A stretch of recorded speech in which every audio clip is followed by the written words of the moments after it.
Albergatrice trevigiana massacrata di botte, a Capoverde dove gestiva un B&B fermato un cinquantenne, dietro al delitto forse motivi economici, il comune di Treviso pronto a facilitare il rientro della salma.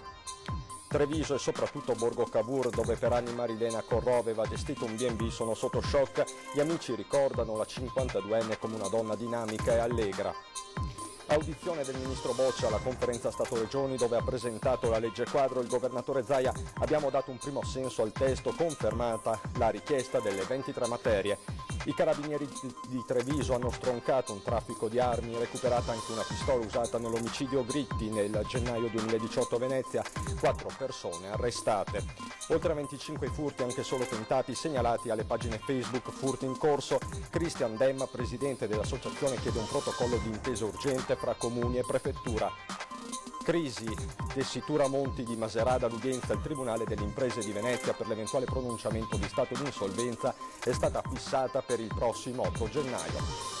Nuove fognature a Treviso, nel 2020 partirà uno dei cantieri più attesi, quello che interesserà il quartiere di San Giuseppe. Bentrovati telespettatori di Antenna 3 Nord-Est, edizione trevigiana dei nostri telegiornali. In apertura la vicenda che ha scioccato l'intera città di Treviso e Borgo Cavour, l'uccisione a Capoverde di Marilena Corrò. Vediamo. Siamo tutti sconvolti che noi siamo colpiti di questi giorni. Sono sconvolti e chiusi nel loro dolore i familiari di Marilena Corrò. Dietro a questa porta in Borgo Cavour ci sono i figli, il primogenito di 21 anni e una ragazza di 17, con loro gli zii, una famiglia sconvolta come lo è l'intero quartiere dove Marilena per 15 anni ha gestito il B&B Maison Maggie, prima di partire alla volta di Capoverde e condurre la piccola pensione rilevata inizio anni 2000 dal padre Luciano a Salrei, nell'isola di Boa Vista. Quello che sembrava un paradiso terrestre dove rifarsi una vita e mandare avanti seppure da lontano la famiglia è diventato l'inferno. Dall'isola arrivano sequenze di un delitto atroce. La donna, 52 anni, prima è stata massacrata di botte, poi gettata in una cisterna. A ucciderla, forse per motivi economici, un cinquantenne, istruttore di kickboxing, che fonti locali dicono essere originario pure lui di Treviso, ma il condizionale in queste ore concitate è d'obbligo. Anche Casugana sta seguendo l'evoluzione della vicenda. Una brutta notizia che ha visto coinvolta purtroppo una nostra concittadina. Spero che le autorità facciano chiarezza su quanto è avvenuto, soprattutto per rispetto nei confronti della famiglia. Come amministrazione portiamo la nostra vicinanza e ci mettiamo a disposizione anche per assisterli nel caso in cui ci dovessero subentrare dei problemi da un punto di vista burocratico per il rientro della salma. A mettersi a disposizione dei familiari in queste ore drammatiche anche il parroco di Sant'Agnese. Una signora molto vivace, scriveva poesie, la figlia partecipava al catechismo e quindi l'ho conosciuta così in questi casi, in queste riunioni dei genitori. E a Borgo Cavour tutti conoscevano Marilena Corrò. Era parte, viva del borgo, poi certe cose purtroppo accadono quando magari incontri le persone sbagliate. Denis Mistro è uno dei tanti negozianti che conoscevano Marilena Corrò e che ne apprezzavano il dinamismo e la voglia di fare. Con il suo bed and breakfast sotto i portici, l'imprenditrice aveva valorizzato Borgo Cavour, poi la scelta di subentrare al padre nella pensione a Capoverde. Noi l'abbiamo sempre vista qui in borgo a gestire il suo B&B, da quando poi il papà si era ammalato andava spesso a Capoverde, negli ultimi anni è andata diverse volte, poi ultimamente era più là che qua. Per me era una persona a posto, una persona socievole, una persona allegra, corretta, ecco. L'ho saputo per caso stamattina da un cliente, quindi un attimo ancora a capire. Lo conoscevo perché abitava qui vicino. È una signora molto dinamica, mi dispiace tanto per quello che è successo. Un po' sconvolto per le modalità, quello sicuramente, per le modalità sconvolto, poi sì, sono cose sempre che dispiacciono, ecco. La politica, perché è finita poco fa a Roma la conferenza Stato-Regioni sull'autonomia, c'è soddisfazione nelle parole del Presidente Zaia.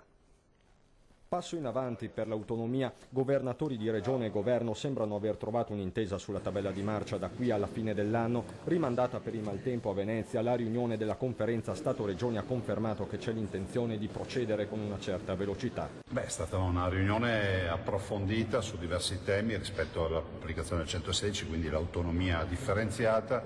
Abbiamo dato un primo assenso a un testo che deve avere ancora alcuni aggiustamenti, però direi che la discussione è stata proficua. Dopodiché, ovviamente, oltre alla legge cornice e alla legge quadro, noi siamo interessati ovviamente alla firma dell'intesa, che è il passaggio sancito dalla Costituzione, è il passaggio fondamentale. Ora il testo quindi andrà in Consiglio dei Ministri, come afferma anche il Ministro per gli Affari Regionali Francesco Boccia. La conferma arriva poi dallo stesso Zaia, che riafferma la ferma intenzione di chiedere per il Veneto tutte e 23 le materie. La legge cornice o la legge quadro sostanzialmente traccia le linee macro, dopodiché l'intesa, ogni regione firmerà l'intesa propria e il Veneto conferma che chiederà le 23 materie.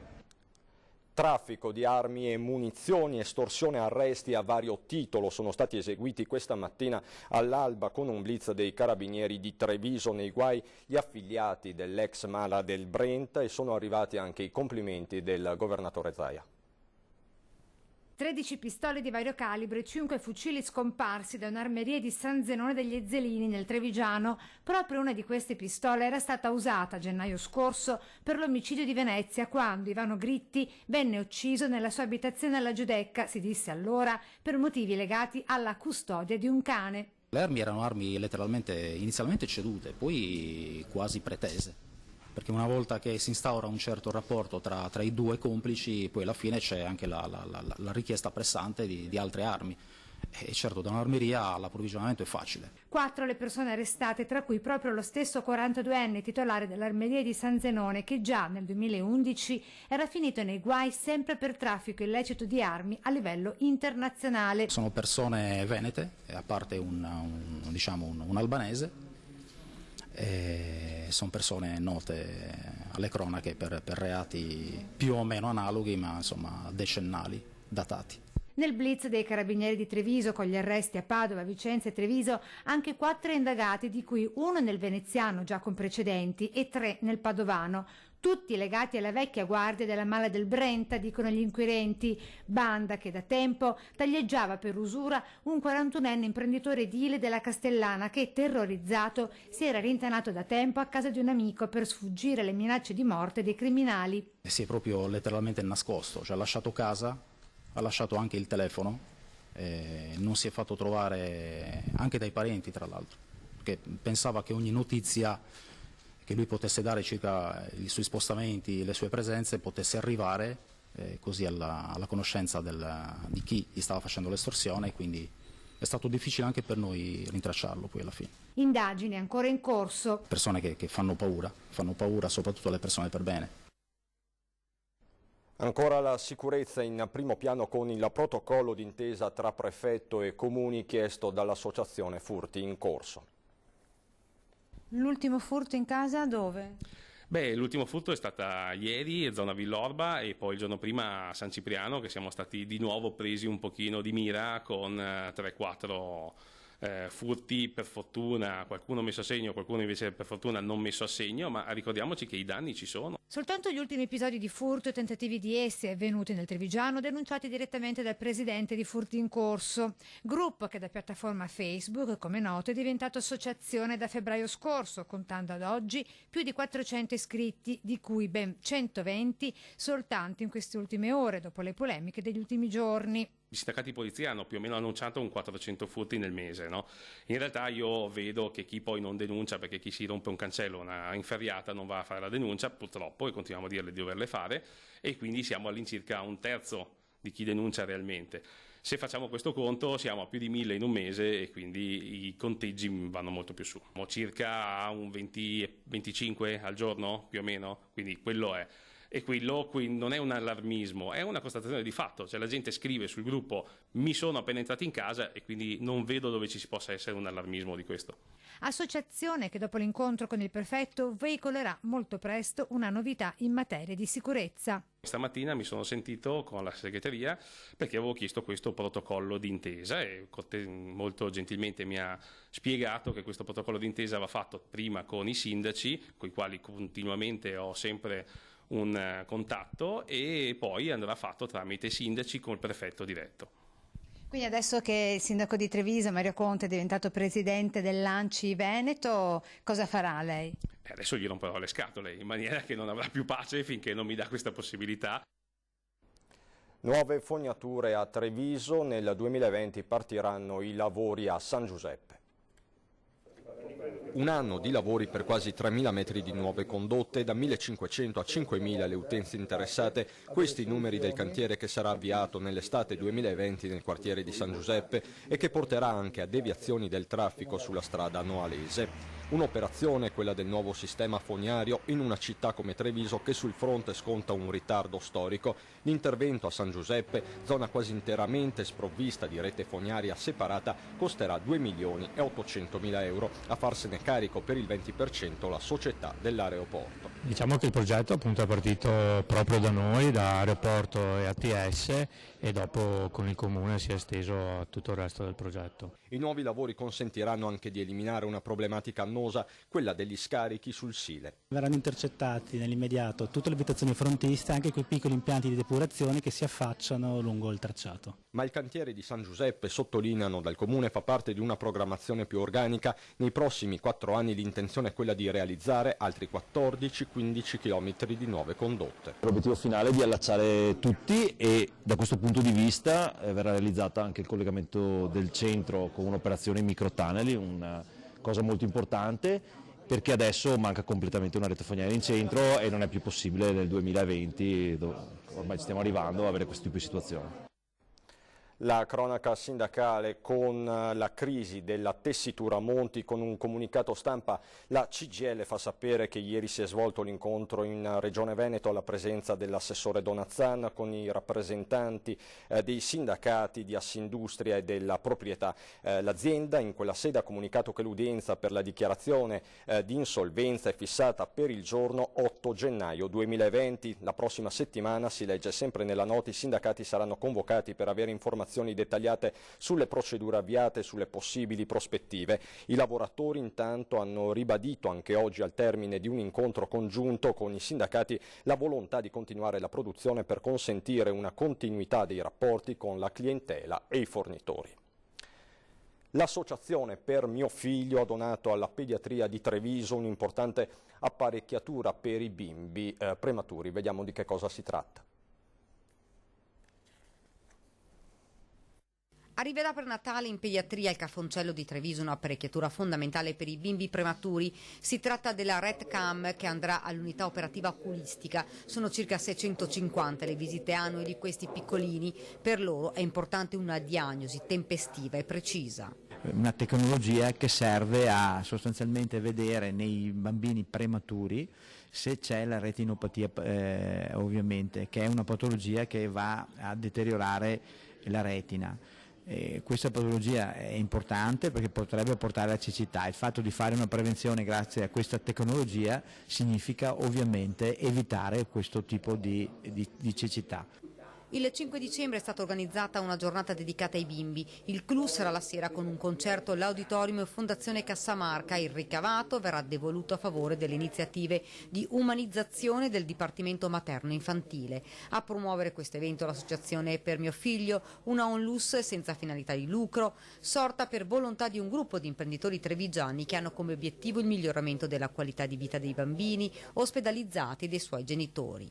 Molte già le iniziative portate avanti a favore della pediatria di Treviso, fra questi il progetto di assistenza neuropsichiatria e psicologia in corsia. Si tratta di una valutazione del Comitato Scientifico dei Medici di Pediatria. Circa un 25% degli accessi al pronto soccorso pediatrico ferisce a bambini che poi non hanno riscontro oggettivo nelle lamentele, nei disturbi che segnalano.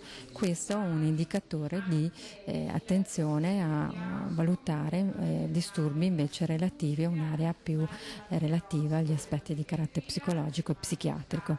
Da gennaio ad oggi sono 800 gli accessi al servizio dello psicologo in corsia. Adesso per noi c'è la pubblicità, dopo.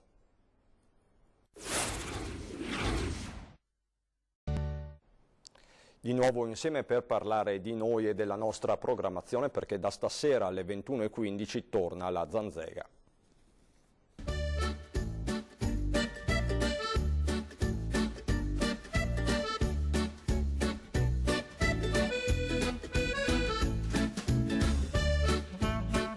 Nuovissima edizione, siamo al debutto, sono molto teso e anche emozionato perché è iniziata una nuova avventura, quest'anno completamente diversa. Nuova stagione per la Zanzega, che quest'anno in serbo tante novità. Per la prima volta infatti la trasmissione sarà itinerante, completamente girata in esterno tra le meraviglie dei nostri territori. Si parte da stasera con una puntata da non perdere. E partiremo proprio con alcuni luoghi davvero molto belli: Chioggia, i Colli Euganei, le terre del Tiepolo, quindi tutta quell'area della terraferma al confine con la laguna di Venezia dove hanno soggiornato e vissuto i Tiepoli. Ma puntata dopo puntata la Zanzega porterà i telespettatori alla scoperta dei tesori del Triveneto. Il viaggio continuerà nel Montello, tra le Dolomiti, sui laghi, le pianure, le colline del Veneto, del Friuli Venezia Giulia e del Trentino Alto Adige. Un lungo viaggio fatto ovviamente in compagnia del mio compagno di scorribande, che è il buon caro vecchio Ivo Gallo. C'è tanta carne al fuoco, tant'è che ho molto appetito di questa nuova Zanzega. Stiamo per partire, il viaggio continuerà fino a Pasqua e visiteremo queste 3 regioni straordinarie. State con noi, portateci calore e affetto, e viva Antenna 3 e viva la Zanzega! L'appuntamento dunque è ogni giovedì a partire dalle 21:15 e in replica la domenica alle 17 su Antenna 3, oppure live in streaming sul nostro sito. Il viaggio può dunque iniziare. E Antenna 3 seguirà un altro appuntamento, quello per il voto del referendum per la separazione tra Venezia e Mestre. Lo faremo con una diretta a partire dalle 21:15 di domenica per una maratona non stop, prima e dopo la chiusura dei seggi, collegamenti costanti con i nostri inviati per aggiornarvi sull'esito del voto e i commenti dei risultati. E sabato prossimo invece, a grande richiesta, vi riproporremo alle 21:15 il documentario L'Apocalisse di Venezia, il racconto dei giorni che hanno messo in ginocchio Venezia con l'acqua alta dei record, in primo piano nelle nostre edizioni straordinarie che vi hanno aggiornato ora dopo ora su quanto stava accadendo non solo nel capoluogo lagunare. Dopo i grandi ascolti di sabato scorso ci avete chiesto di rivederlo, appuntamento dunque sabato alle 21:15. Adesso andiamo a Belluno.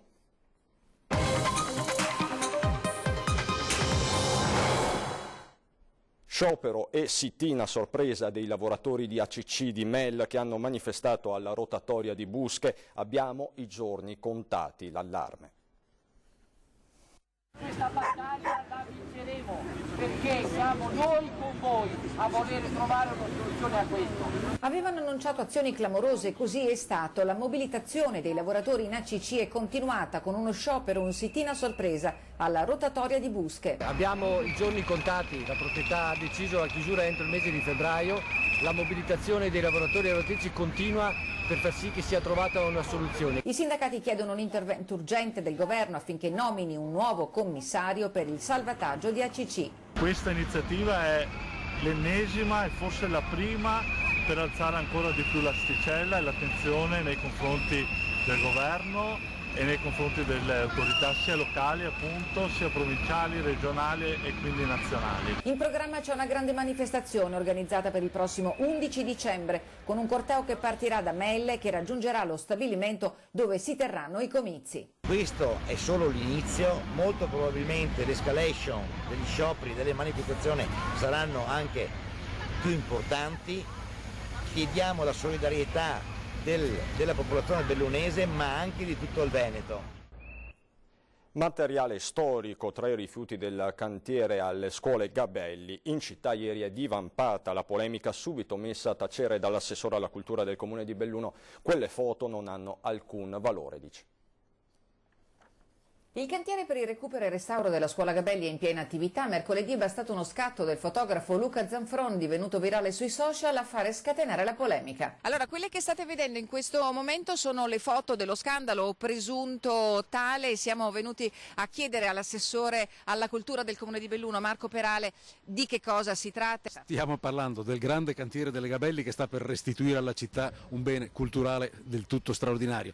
All'interno di questo grande lavoro bisogna sgomberare le stanze e in una delle stanze ai piani inferiori c'era questa mostra fotografica realizzata alla fine degli anni 90 con delle riproduzioni su carta applicate poi su dei pannelli di faesite totalmente ripieni di umido ormai e anche la carta era già marcita. Sentiamo l'odore di muffa. Sì, che non hanno nessun valore documentario. Nessun originale, nessun documento quindi, a dimostrazione che non c'è alcun tentativo di radere al suolo la memoria da Gabelli. Abbiamo fatto un salto all'Archivio di Stato dove ci sono stati mostrati i documenti della scuola che erano all'ex provveditorato. Tutti i documenti sono già stati salvati dalle varie commissioni, comprese quelle dell'Archivio di Stato, comprese quelle della Sovrintendenza Archivistica, che avevano il diritto dovere e sono venute a guardare, a controllare, a tutelare il materiale che è stato spostato. La settimana prossima, il 3 dicembre, si concluderà il trasporto delle ultime cose che saranno depositate all'archivio comunale. Il problema non è congelare le scuole Gabelli così come erano e renderle del tutto non funzionali.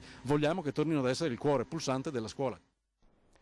Tra Alpago, Cadore e Agordino si è concluso in questi giorni il primo step di una serie di interventi commissariali inseriti nella ricostruzione post-vaia. L'intervento più consistente con fondi propri della provincia è quello di Davedino in comune di Livinallongo, dove l'unica via di accesso alla frazione era stata interessata da una frana.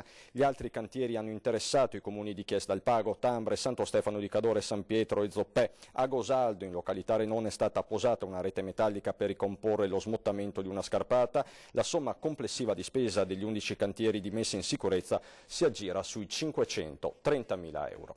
Dopo di noi a 20 e 10 il cantante e coltivatore di Prosecco Matteo Del Puppo. Adesso invece ci sono le previsioni del tempo. Buon proseguimento di serata con la programmazione di Antenna 3 Nord-Est.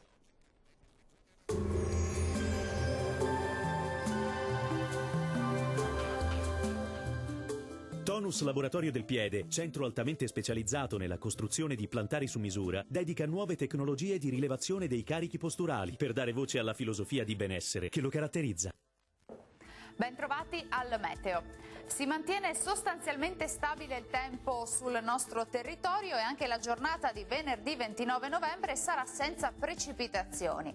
Sul Veneto foschie e nubi basse al mattino, specie sulle pianure. Maggiori spazi soleggiati invece sui rilievi bellunesi. Nebbie nuovamente in formazione durante le ore serali e notturne. Temperature minime tra 2 e 7 gradi, valori massimi tra i 10 e i 13 gradi. Ci spostiamo ora sul Friuli Venezia Giulia, locali nebbie sulle pianure e sulle vallate alpine anche in questo caso, più sole sui rilievi dal pomeriggio. Temperature minime tra 5 e 11 gradi, massime comprese invece tra i 13 e i 14 gradi. Ci spostiamo ora sul Trentino Alto Adige, dove avremo un ampio soleggiamento ovunque, qualche nevicata anche a bassa quota sui confini altoatesini. Temperature minime tra lo 0 e 1 grado, massime tra 10 e 11 gradi.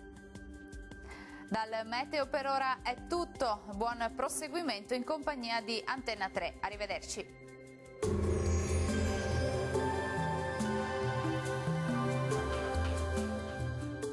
Tonus è il miglior negozio di calzature e moda comoda. Qui troverete il più vasto assortimento di calzature Fratelli Tomasi, eleganza e comodità, perché camminare è vivere.